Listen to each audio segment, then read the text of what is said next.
প্ৰথম কথাটো হ'ল যে সোণোৱাল কছাৰী স্বায়ত্তশাসিত পৰিষদত দুৰ্নীতি যে হৈ আছে সেই কথাটো আমি কিন্তু সোণোৱাল কছাৰী গণমঞ্চে বহুত দিনৰ পৰা উত্থাপন কৰি আহিছোঁ। আৰু যোৱা পৰহি CIDয়ে পৰিষদৰ এজন কাৰ্যবাহী সদস্য ধীৰেন সোণোৱালৰ বাসগৃহৰ পৰা বহুত সামগ্ৰী উদ্ধাৰ কৰিলে আৰু সেইটোৱে প্ৰমাণ কৰিছে যে পৰিষদত বহুত টকাৰ দুৰ্নীতি কেলেংকাৰী হৈছে।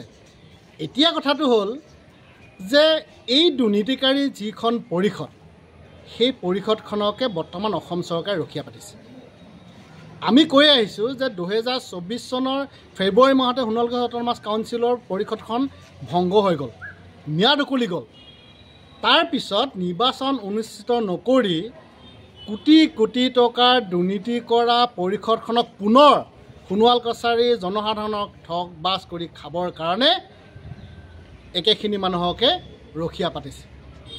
ইমান নিৰ্লজ্জ যে যিকেইজন সোণোৱাল কছাৰী জাতীয় সংগঠনৰ পৰা গৈ পৰিষদখন তেওঁলোকে চলাবলৈ গৈছে, ৰাইজে তেওঁলোকক দায়িত্ব দিছিলে, সেই ব্যক্তিকেইজনৰ নেতৃত্বতে আজি সোণোৱাল কছাৰী জনসাধাৰণলৈ অহা কোটি কোটি টকা আত্মসাৎ কৰিবলৈ তেওঁলোকৰ অকণমানো জাতীয়তাবোধে নকলে। ই অতি দুৰ্ভাগ্যজনক কথা। আৰু এই কথাখিনি যেতিয়া ৰাজহুৱাভাৱে সংবাদ মাধ্যমত CIDয়ে যেতিয়া ইনকুৱাৰী কৰিলে, সংবাদ মাধ্যমত প্ৰচাৰ হ'ল, আমাৰ সোণোৱাল কছাৰী জনসাধাৰণে ৰাজপথলৈ ওলাই গ'ল। এতিয়া সেইসকল ব্যক্তিয়ে আমাৰ সোণোৱাল কছাৰী গণমঞ্চ অসমক ভাবুকি দিছে। কিছুমান ব্যক্তিয়ে আমাৰ সোণোৱাল কছাৰী গণমঞ্চক প্ৰাণে মৰা ভাবুকি দিছে। অতি দুৰ্ভাগ্যজনক, নিন্দাযোগ্য।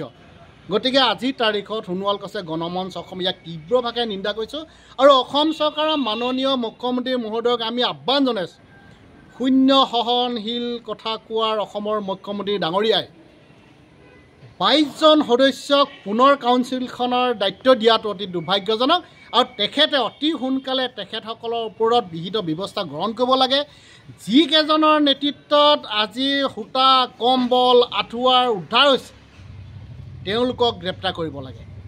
দ্বিতীয় কথাটো হ'ল কি যে তেওঁলোকৰ বৰ্তমানৰ যিজন মুখ্য কাৰ্যবাহী টংকেশ্বৰ সোণোৱালে নিজেই স্বীকাৰ কৰিছে যে 30 কোটি টকাৰ তেওঁলোকে সামগ্ৰী লৈছিলে সেই প্ৰতিষ্ঠানবিলাকৰ পৰা, আৰু তাৰে ভিতৰতে 6 কোটি টকা তেওঁলোকে সোণোৱাল কছাৰী জনগোষ্ঠীৰ মাজত বিতৰণ কৰিলে। সেইটোৱে নহয় কেৱল যে সেই 6 কোটি টকা যে তেওঁলোকে বিতৰণ কৰিলে তাৰ GST নাম্বাৰ কিন্তু অট'নমাছ কাউন্সিলৰ আছে।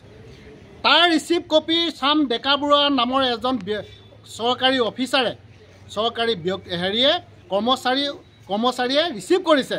আৰু তাতোতকৈ ডাঙৰ কথা হ'ল কি কাউন্সিলৰ সেই সময়ৰ 26জন মেম্বাৰে তেওঁলোকে চহী ষ্টাম্প মাৰি সেই সামগ্ৰীসমূহ কাউন্সিলৰ পৰা লৈ গৈ জনসাধাৰণৰ মাজত বিতৰণ কৰিছে।